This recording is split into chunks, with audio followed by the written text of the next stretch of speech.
ہماری اس مسجد کے اندر الحمدللہ کافی حد تک یہ منظر دیکھنے کو ملتا ہے، اور اتحاد امت کا ایک چھوٹا سا عملی مظاہرہ جو ہے بحمد اللہ تعالی اس کا نظارہ کرتے ہیں مختلف مکاتب فکر سے اور مختلف مسالک سے تعلق رکھنے والے لوگ اس وقت بھی اس مجمع کے اندر موجود ہیں۔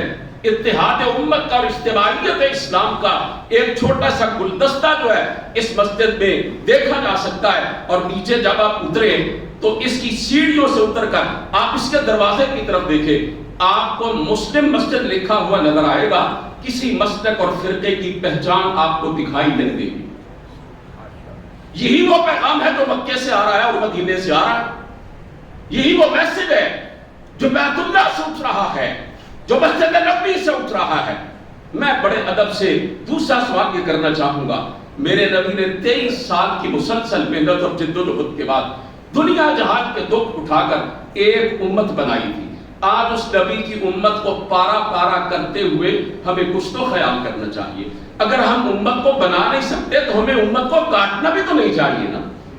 اگر ہم امت کو جوڑ نہیں سکتے تو اس کو توڑنا بھی تو نہیں چاہیے نا۔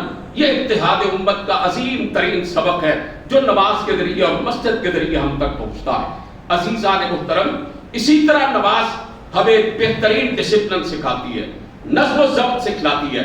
ایک مسلمان دانشور کے ساتھ اس کا ایک غیر مسلم دوست بیٹھا ہوا تھا۔ حرم کعبہ سے براہ راست نماز نشر ہوا چاہتی تھی، اذان ہو چکی تھی، لوگ طواف کر رہے تھے، لاکھوں کا مجمع تھا۔ اس مسلمان دانشور نے، یہ بڑا مشہور واقعہ ہوا تھا اپنے دور میں، مسلمان دانشور نے اپنے غیر مسلم دوست سے پوچھا، یہ لاکھوں کا مجمع تم دیکھ رہے ہو، اس کو کتنے وقت کے اندر کھڑا کیا جا سکتا ہے، قطاروں کی صورت میں، لائنوں کی صورت میں، کس طرح اس کو ایک منظم انداز کے اندر کھڑا کیا جا سکتا ہے؟ اس نے کہا لاکھوں کے اس مجمع کو منظم انداز میں قطاروں میں کھڑا کرنے کے لیے کم از کم 10-12 گھنٹے تو چاہیے۔ مسلمان دانشور نے کہا ابھی ذرا دیکھنا کیا نقشہ تمہیں دکھائی دیتا ہے، بس 2 منٹ رک جاؤ۔